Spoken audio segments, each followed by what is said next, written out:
then we need to flip the camera, hey? Alright, like that. Oh, this is exciting.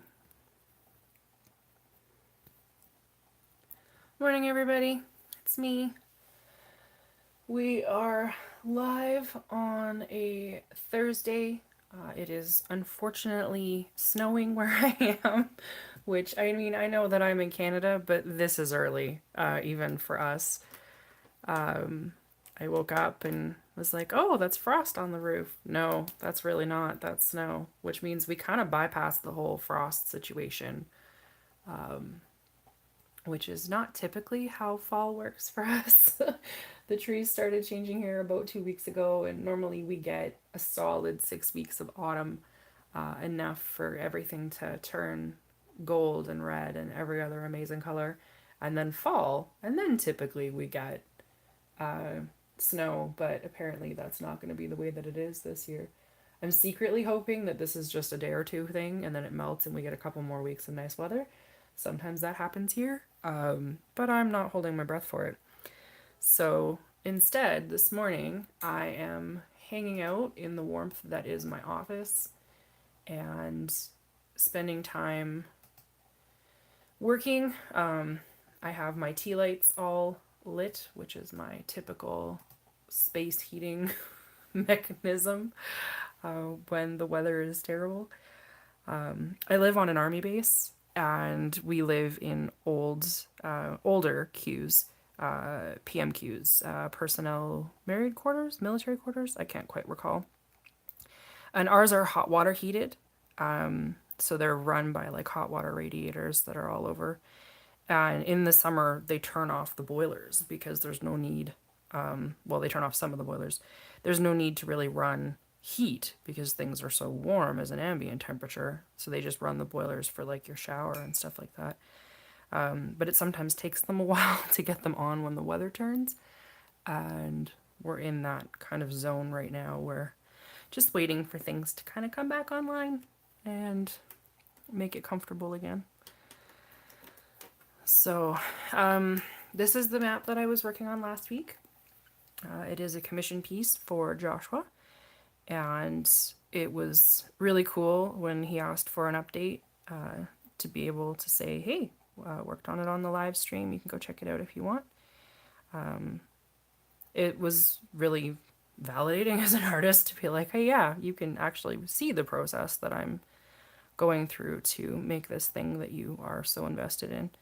I like that. It gave me a good feeling. So I'm looking forward to doing more of that in the future. So today is going to be the final day for this map. I won't be able to finish it all on stream by any means. There's still quite a bit of work here to do. But we're going to plug away at it for an hour, and then I will finish the rest of it off camera, and we will go from there. I've had a wonderful round of commissions this last little while. Joshua's has been fun. I've got another one queued up that looks like it's going to be amazing. I have an abundance of portraits of people's cats in the lineup. That'll be a ton of fun. And yeah, it'll be nice to have a variety in what I'm working on too. The cat portraits it's a similar style. It's the heavy ink. But it's definitely not landscapes, so it'll be nice to kind of break up the routine a little bit.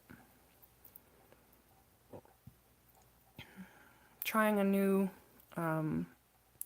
new mode with the camera today, with a landscape app that Myrna found for me. I'm really liking the layout of it better from what I can see in my screen as it's recording. Feel like it just gives a better idea of the sense of scale of the map.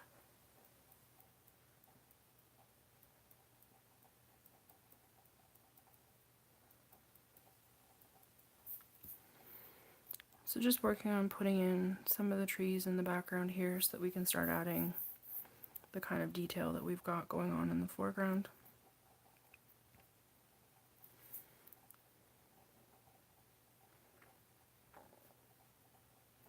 I've been wondering a lot about what kind of world this map is part of.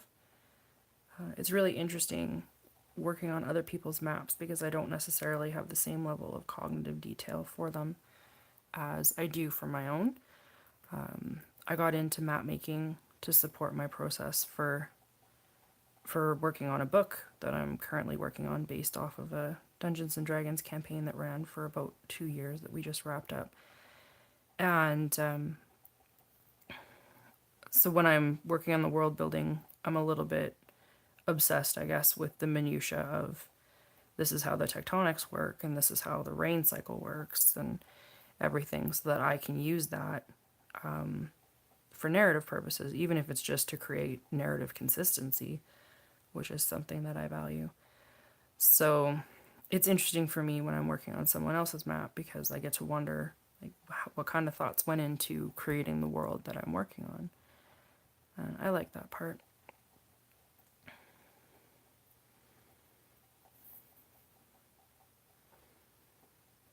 I'm doing a 100 days project, and I'm documenting it on my Instagram.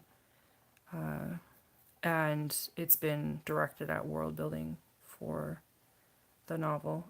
Working title is Halcyon, so if you ever hear me refer to it, that's what I'm talking about. I'm saying a lot this morning. My apologies, you guys. But yeah, I'm doing the 100 Days project, and it's been really interesting because I'm thinking about things in almost bite-sized chunks, and giving myself permission to just kind of address a concept rather than create some kind of finished aspect of things. This is a really big deal for me because I have a tendency to not be good about sharing my working process when I'm doing things. I don't really like putting myself out there if I'm not 100% sure that it's going to be the way that I want it to turn out when I start, I guess is a good way to say it. My perfectionism is sometimes a bit paralyzing, to be honest. So that's part of why I've started doing the live streams, is it forces me to just sit back into the process and let myself work.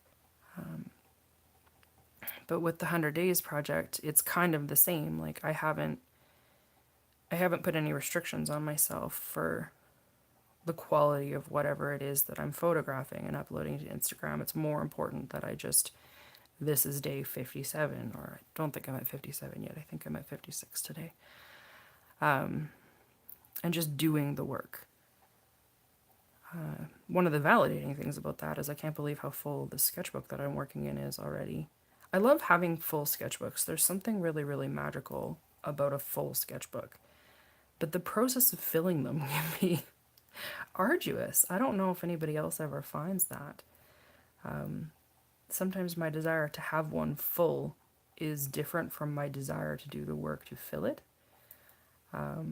Even though drawing is absolutely something that fulfills me and that I love a lot, sometimes it's just that I wish the drawings were done so that I could have that feeling of accomplishment, which I guess probably sounds really silly, but it's true. So working out loud, as it were, through the live stream and on Instagram is helping me reinvest in that process.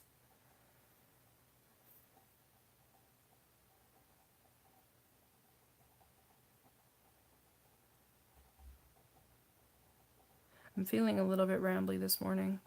I've only had a cup and a half of coffee. That may be it. Honestly, part of it might be the snow. I always get slightly cabin feverish for the first snow of the season. And then I get reminded that I can still go outside and have a life and do all of the normal things that Canadians do for half of their year. There was no game last night. Our D&D group unfortunately had to take a break. There was something going on base that Dave had to go to. And given that he's our DM, you know, that kind of is a critical part of the whole experience. So I believe we are resuming next week. Again, per normal. I feel pretty fortunate that he's so committed to the process of leading the group. There's a lot of DMs that aren't able to carry a group for whatever reason. It's not always the DM's fault by any means. Players are tough to wrangle. But Dave is really, really amazing for just being like, hey, this is a thing we're doing. I'm doing it whether or not you're here. And something about him makes people want to be there, which is pretty amazing. So yeah, we had the one campaign ran for 18 months every Wednesday. And we had a big party. We varied between 7 and 10 players, depending on deployments and stuff like that. So it was a huge group of people to get together on a weekly basis, but almost everybody made almost every game. And I think the only time that we didn't have a game itself was during block leave, which is a couple weeks in August and a couple weeks in December. And so that's a pretty huge commitment to Hull for almost 2 years. I got to play my character to level 20, which was amazing. And I miss her now. She's one of the characters in my book, and I'm grateful for that because I get a chance to keep interacting with the character, exploring her stories.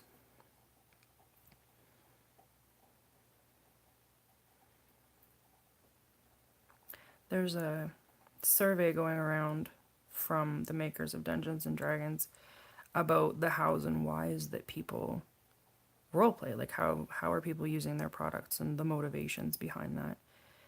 And I took it the other day because I think it's really important to provide feedback, especially to larger industry, about your reasons, particularly because I'm a minority gamer. I'm identify as queer and female and kind of on the border in terms of gender. I'm probably much more, I don't know what the word would be. Socially liberal is probably not the right set, but I tend towards pacifism and I play a game that's really combat heavy. So it's important for me to speak up and be like, hey, I like the diplomacy. Hey, I like the riddles and the puzzles. And it's not super important for me to have kind of the superhero send up that a lot of other people I think show up for. And to their credit, the survey gave me opportunities to say that without having to write in all of those things. Like there were questions that were geared in that direction. And that was really cool. It showed some responsiveness to the people who could be playing the game for other reasons than just roar, rock'em sock'em. But it was fun because Dave was filling it out this morning and he and I have very different reasons to play. So he was kind of laughing at some of the questions and how obvious some of the answers were for him that he knew would be really different from what my answers were. Quite a few of the questions were concerned, of course, with the material culture of Dungeons and Dragons because, you know, they're a company, they need to make money. And D&D is a materially cultural, a material culture heavy game. There's a bunch of hyphens in there. People need to have access to the books and stuff like that in order to play in a pen and paper at the most basic form. You can do everything theater of the mind as long as you have some dice. But a lot of people love the maps, and I mean, I'm invested in that myself. The terrain and the figures and the dice and everything. And they market to that, which they should. That's what they do. So there were a lot of questions about, like, you know, what editions have you played and what of these products do you own and whatever. And that gave me pause because I don't technically own any D&D stuff. That's not like my dice and my spell cards. But we have all of the books in the house because Dave has been collecting this stuff since he was 9. Almost 30 years. So it's like, well, do I own that? Like, do I count? How are we determining those metrics? And that's, of course, me doing the rampant overthinking that I'm so known for about how we create questions and what word choices go into determining what it is that we're even trying to talk about. It's one of the best and worst things about having the education that I've been fortunate enough to receive is I'm constantly investigating those kinds of things. And I think I talk myself into corners more often than I probably should. But yeah, it was an interesting survey. I think if you have time and this is something that is important to you, you should do it. More feedback is always better than less feedback. So yeah, getting there.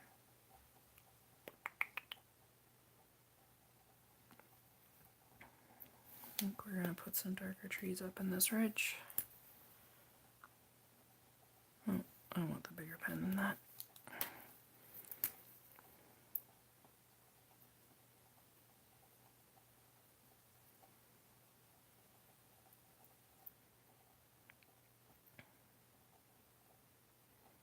One of the really cool things about having my phone set up as the camera that I'm using is that I can pop a quick look into the screen as it's filming, just with the armature that I'm using, and I can see the piece. And that sounds kind of silly, but it gives me a different perspective on how the image is working than I have just when I'm looking at it on the paper. And that lets me see where like my color balance isn't quite right and it might need a little more black. White black balance is actually really important when you're doing anything that's not going to eventually have color. I mean, it's super important even when you are, don't get me wrong. But particularly in situations like this where the intention is to stay in grayscale. And so having that quick little thing that helps your brain translate whether or not you're being successful without having to like walk away from it for an hour and then come back to it is quite useful. And I'm grateful for that today.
Yeah, that's starting to look better. Where else should we stick some? Probably down there a little bit, hey?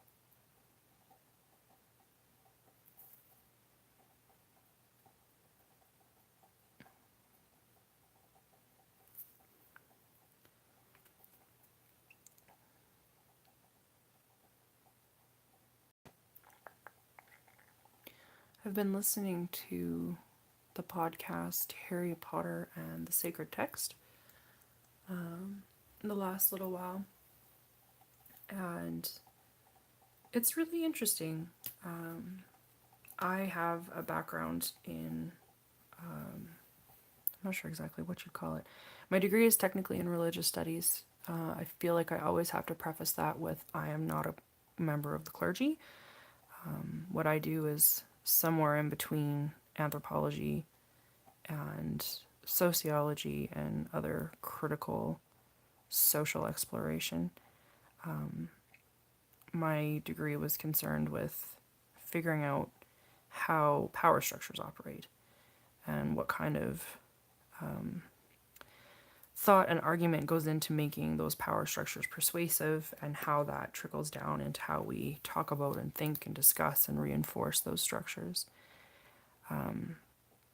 And it seems to me that there's some definite turf wars going on in my field between the people that do what I was trained to do and theologians who have a heavily vested interest in discourses about religion, staying in the realm of theology and not social commentary and critique. And so the further that I get away from the time that I defended my thesis, the easier it is for me to kind of engage with more theological stuff and not feel like I'm betraying the academy, I guess, in a weird way.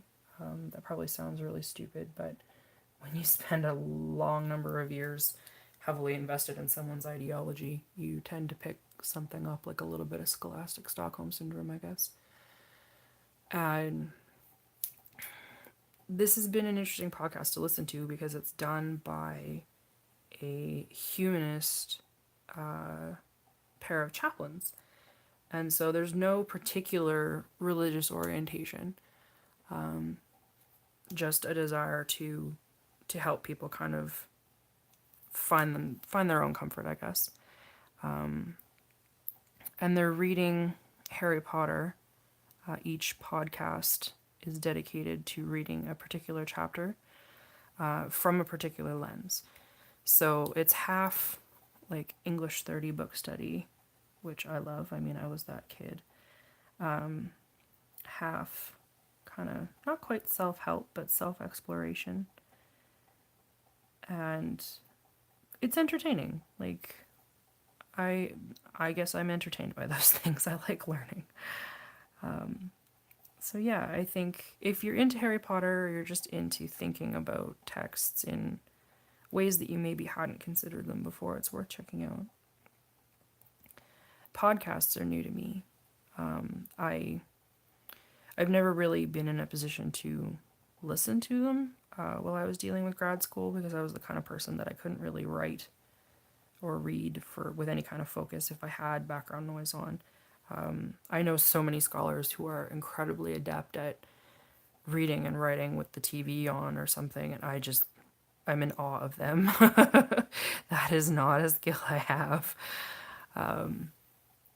So it's nice to be in a position and a place and time where I have more options in that regard, and to take advantage of that.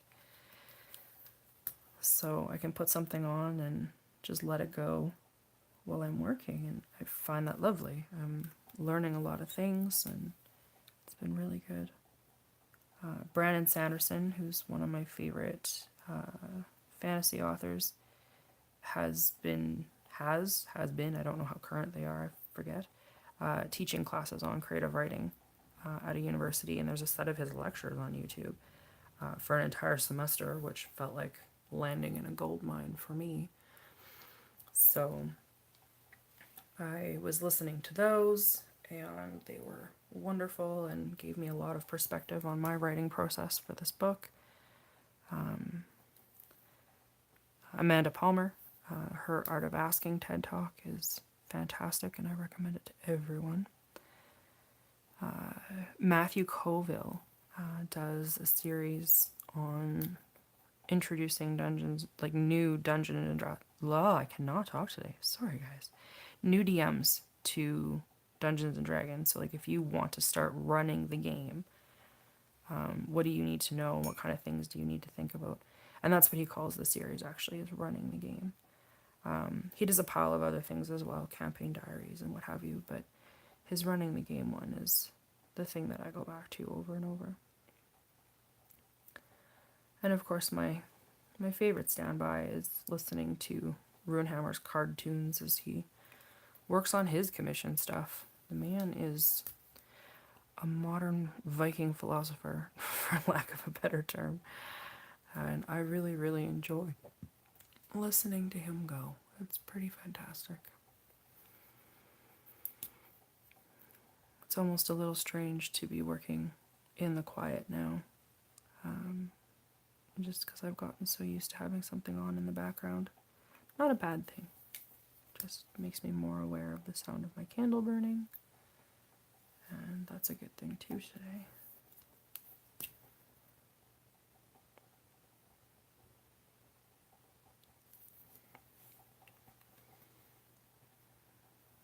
There we go, that's starting to look good.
I go from super chatty to not chatty at all.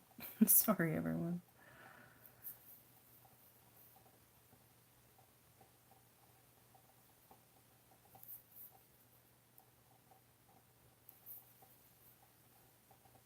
So what I'm doing here is trying to decide kind of where the rise and falls in my geography are over here. I know that this map is trending up into some mountains up on this corner, that there's some foothills going on. So I want to kind of keep that in mind while I'm creating the ridges in my forest. Give it more of a downward sloping geography so that this is the valley up kind of pattern.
I just realized that my gloves blend into this map fairly well.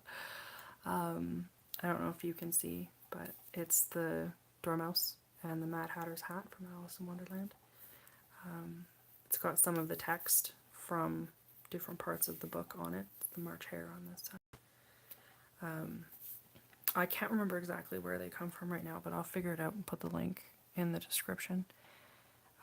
I wear them because I actually have arthritis, and having my hands a little bit warmer while I'm working makes a huge difference for how long I can work at a time. And I have a glass desk because I'm silly. No, not because I'm silly. I got it years and years ago because it seemed like the cheapest way for me to be able to have a light board without needing to buy a separate piece of equipment. And that was true, and that was a good call on my part. Unfortunately, it's also cold, and I live in a place that is unfortunately cold of its own right for huge swaths of the year. And I did not take that into account, how that would impact having a glass surface that my hands were resting on all the time while I was drawing. Paper does not insulate nearly as well as I would have expected. Not a sheet at a time, anyway. So it's been educational for me to deal with the outcome of that. And this was one great solution to try and find hand warmers that I can wear while I'm working and to kind of offset some of that difficulty. I have a beautiful pair that my friend Andrea made for me. They're just fabulous. They're merino wool. She knit them. She made the most gorgeous lace pattern along this part for me, and again up at the wrists. And they're lovely, but they are also white, and I do not want to get them dirty.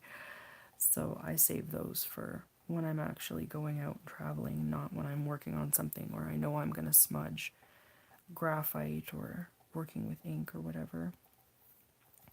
I love these a lot. I mean, they're wonderful. They do the job, and I like how they look, but they're not handmade with the hours and hours of attention and care that went into the ones that Andrea made for me. So I just want to make sure that I never treat those with any kind of disregard or disrespect. How we treat other people's art, I think, is really indicative of our relationship with art in general, and our relationship with the person who made the art. And so I think if you have something that's been invested in with someone else's time, you respect it. On some level, I think that's true of literally material culture in general. Somebody made whatever it is that you're using. And I think sometimes the lack of disregard for other people's labor, not to sound incredibly Marxist, is partly why we don't think enough about the human rights abuses that are going on in China, even with Amazon, like the Amazon workers' strike. It really appalled me to hear some of the labor conditions that are being alleged there. Like, this is a company that's clearly making money hand over fist. How do we not give time and attention to making sure that the people who are making that happen are taken care of? I don't really get it. Weirdly, I think that's partly why I love the idea of fantasy worlds. they're romanticized and fictionalized and removed from so many of the day-to-day problems that I have a really hard time getting my head around. And it's nice to not have the stress of thinking about it, as long as I remember that that doesn't absolve me from thinking about it in the real world, kind of thing.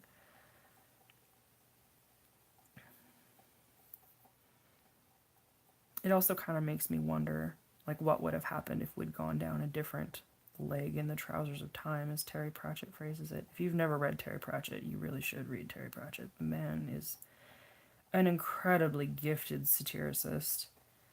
Satirist? Now I'm confusing myself about the word. And has just a gift for turn of phrase. I guess I should be using past tense because he has passed away now, but brilliant. His genius lives on.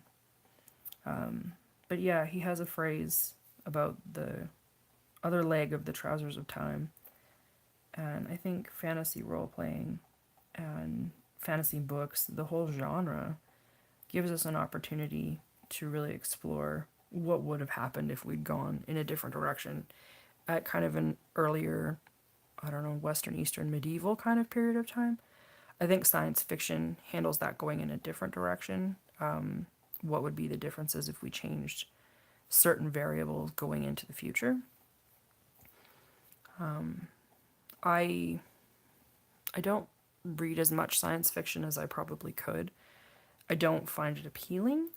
It's a personal preference. It's definitely nothing to do with the caliber of writing. There's some brilliant writers, and nothing to do with the themes. The themes are the same, I think, in both situations where you're dealing with exploration and self-discovery and world discovery and problem solving and all of that. It's a setting difference, and I think the difference for me is I find technology somewhat bewildering, hence drawing everything by hand still, I guess. And I can relate more to the technology levels and the political structures that result in it from the technology levels that come out of a pseudo medieval setting than I can something that's hyperdrives and everything set so far into the future. I promised Dave that I would read Dune for him as a Christmas gift last year, because it's his favorite book and I've never read it. I've been told by many people that that is a very peculiar thing given my degree and everything. I've tried so many times. I do not like the writing style. Third person omniscient is strange. And I find it peculiar how it jumps. I guess it's because of the omniscient, kind of back and forth in terms of present and future and past. But I will get through it. I said I was going to. I asked him to play a video game for me as a gift last year, called Hellblade: Senua's Sacrifice. And it's a game about a young woman in a Viking analog who goes into the underworld to rescue her lover after a battle who has died. And it's designed expressly to teach people who don't have mental illness about the experiences that people who do have it undergo. And I'm not shy about admitting that I have chronic mental health concerns. I'm medicated. I deal with therapy, the whole nine yards. And it keeps me functional in a way that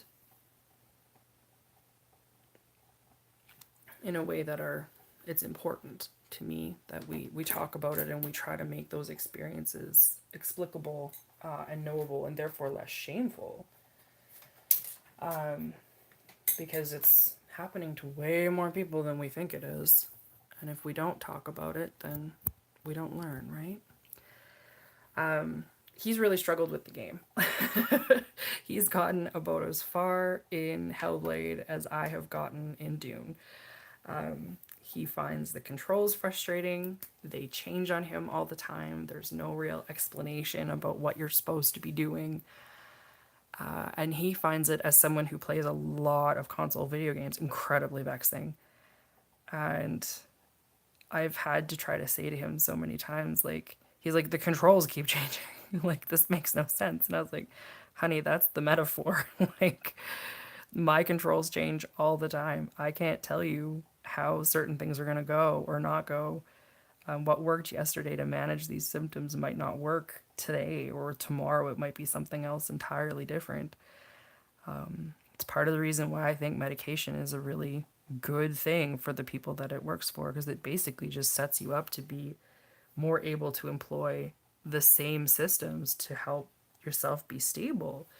more regularly, or at least that's my perspective. I've never found that it's a silver bullet for me. It doesn't make my illness disappear, but it gives me much closer to a fighting chance to manage it on its own.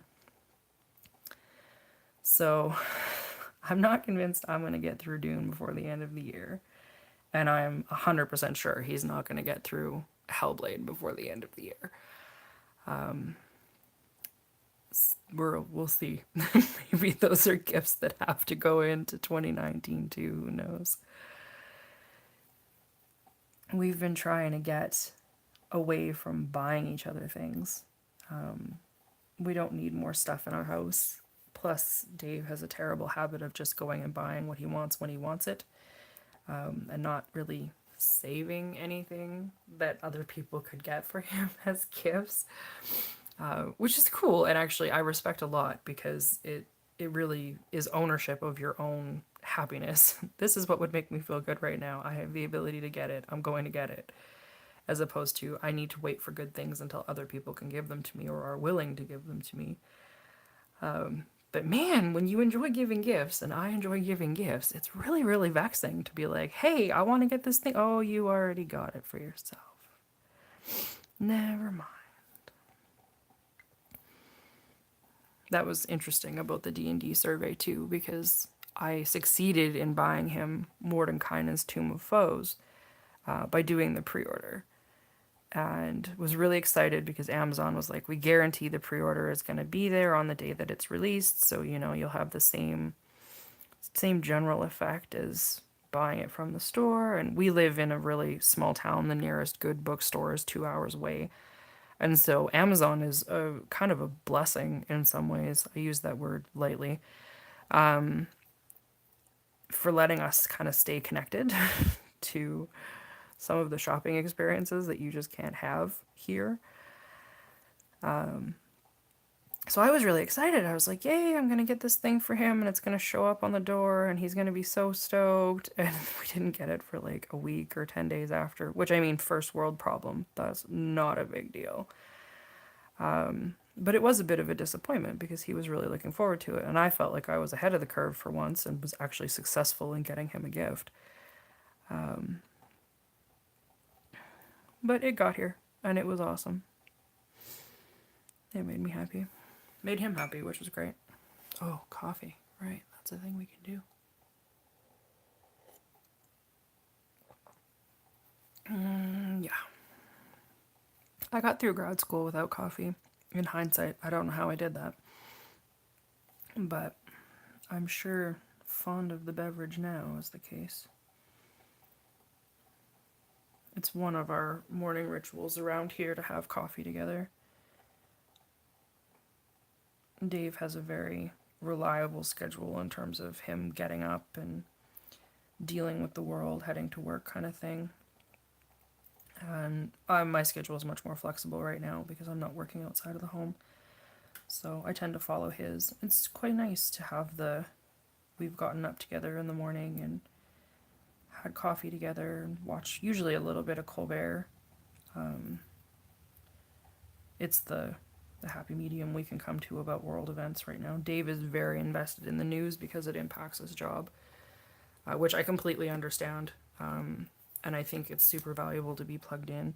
Because of my mental health concerns, I have a much harder time staying minute to minute with the news.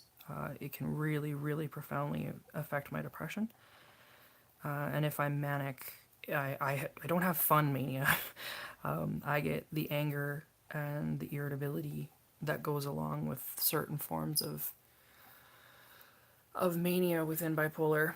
And so the state of the world just weighs incredibly heavy on me, and that can impact how things manifest for me. So Colbert is a really good medium. It kind of gives us the basics of what's going on in a kind of humor format that I don't get distressed by, I guess is the best way to label that. I find that Colbert is really good for punching up, not punching down. Not to say that he's perfect. I've had some trouble with the cheap shots that he's taking at Melania, because I don't think it's fair to criticize her for Trump. You criticize her for stuff she's doing, but I don't like it when there's a lot of jokes about her failing to rein him in and stuff like that. That's putting onus on someone else for modulating someone else's behavior, and that's basically saying that the person who's being ridiculous is not adult enough to handle themselves, and that's not appropriate. Your behavior is your own. So that's a thing. But yeah, we have coffee, and usually I get my second cup and then I come up to my studio and I settle in for the day, and it's lovely. There's something about having a routine to creation that I used to rebel against. Oh my god, so hard. It was like, no, I will work when I'm inspired. There's a muse, and I will do when the muse calls, and it'll be great. And as a teenager, yeah, you know what? That worked out for me. I got a lot of mileage out of waiting for the inspiration to strike. And that was cool. But as I get older, I I do better if I'm at it every day. I'm more creative, I have more ideas, and I think that that's valuable to know about myself now. So I come up, usually I do my 100 days project first the last little while so that it's done and out of the way and I'm not breaking my rhythm on that project. And then I settle in and I work on whatever commissions I've got going on that are in the queue and need to be done right away. And then if I finish something, I have a small, like, 5-minute dance party to be like, hey, yeah, I did that. And then I open up the next thing. I don't tend to take breaks during the day in terms of I'm just going to sit here and watch YouTube for a while, probably because I'm listening to podcasts and stuff while I work, which makes a big difference in terms of feeling like I'm still doing other more frivolous things while I'm actually attending to the stuff that I need to get done. It also lets me feel like I'm quote unquote allowed to have my evenings off when Dave is home. Don't take that the wrong way, but when you're self-employed, the pressure to be on the hustle all the time is huge. It's massive. There's very much a feeling like you have to be working all the time to kind of justify what you're doing. And being able to also justify spending time with my partner is a little bit strange in the headspace. So I'm trying to make sure that I keep that balance and that I do that. Especially because when I do get onto a creative kick that has absolutely nothing to do with commissions, I vanish down the rabbit hole. I'm gone. When I first started writing Halcyon, there was a 6-month stretch where I left my office, sure, to like do real life, but I also was in here every waking moment because I had thoughts about this book that needed to get written. Like the first 6 months, I wrote, I don't know, close to 100,000 words, I think. And it just needed to be out of my head and onto the page. That was the thing. And he was so patient. He was just like, no, you're happy, you're busy, do the thing. And that cannot be understated as amazing when you are a creative person. Creative rabbit holes can really, really wreak havoc on a relationship. I think that's why you see a lot of authors in their dedications dedicate stuff to their family, being like, thanks for sticking with me. Well, the struggle is real. That is a thing, for sure. Dave's not artistic in a visual arts kind of way. He's a woodworker.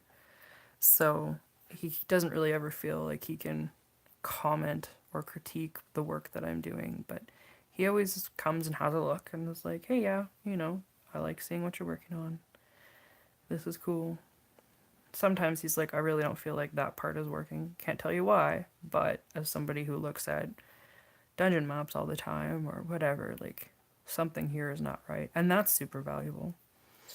It's really nice to have somebody be able to say, hey, my experience isn't tangibly relevant in terms of credentials, but my lived experience says you might have a problem here. And that's cool.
So there's 7 more icons that need to go onto this map.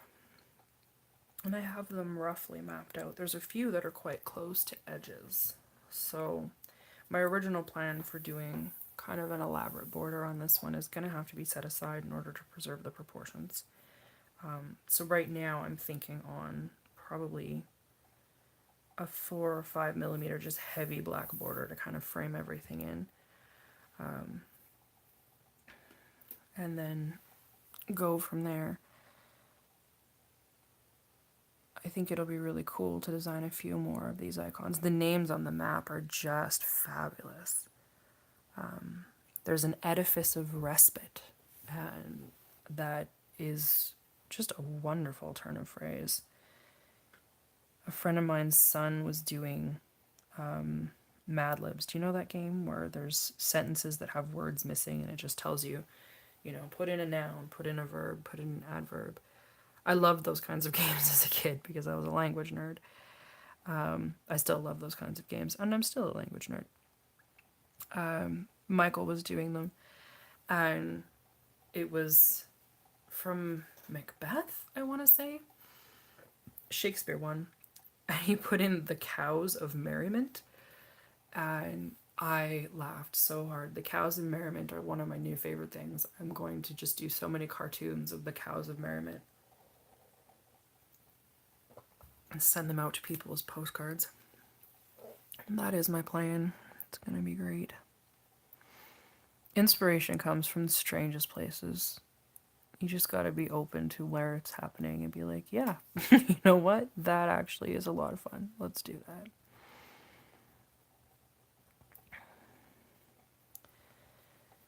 There's been quite a few watercolor artists that I've been seeing the last little while who've been incorporating gold leaf and metallic pigment into their work.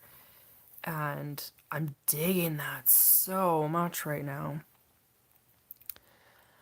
It just appeals to me on so many levels. So I've been incorporating a little bit of that into my 100 Days project, and it's been great. Not only does it give me an excuse to use gel pens that I have been neglecting for a very long time, it also just adds a different thought process to what it is that I'm working on. Because you're thinking then about the layer and how the light is going to catch and going from there.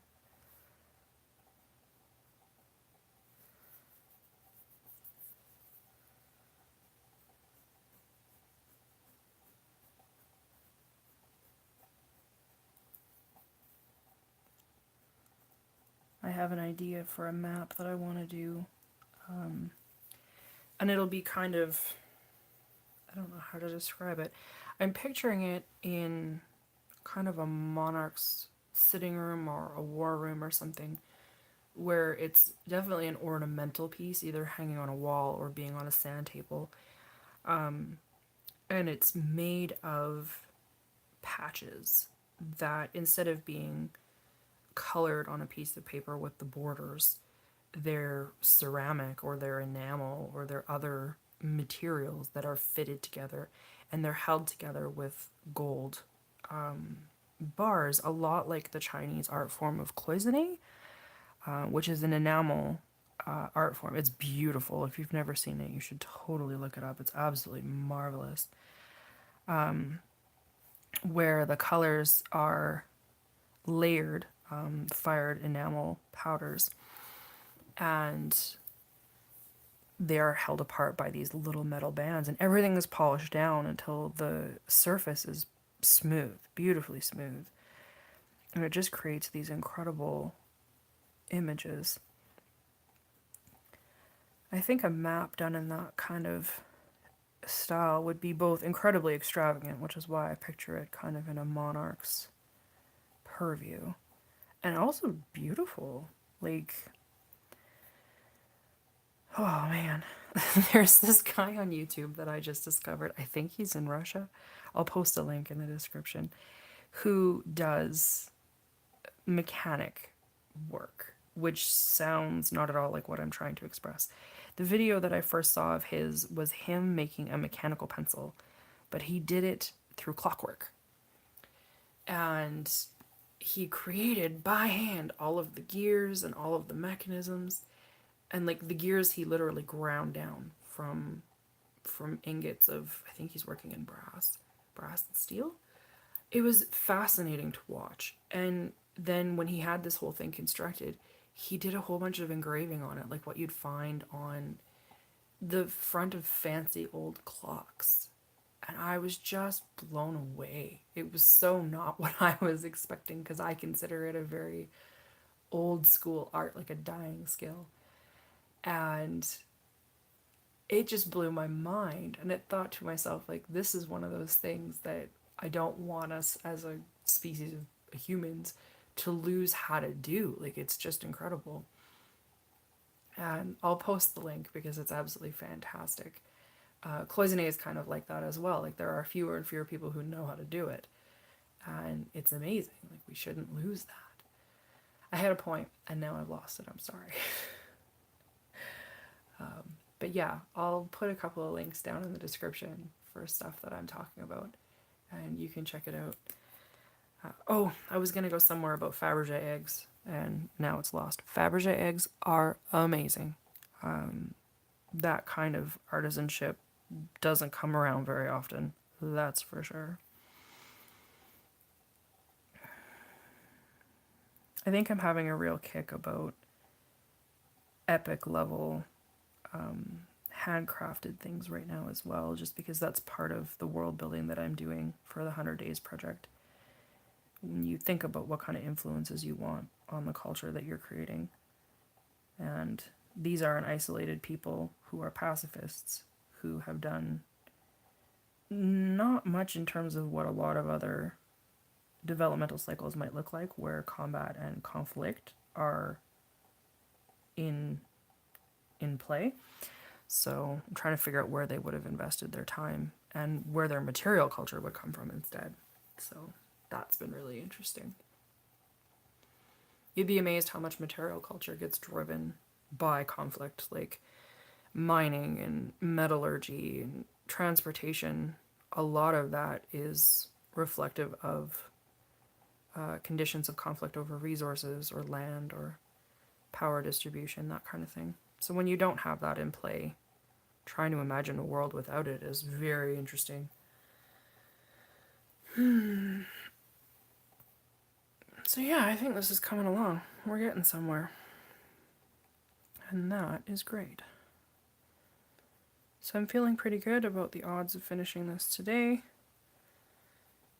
And the snow continues to come down, which, I mean, it's disappointing, but it's also a fact of life if you live in Canada.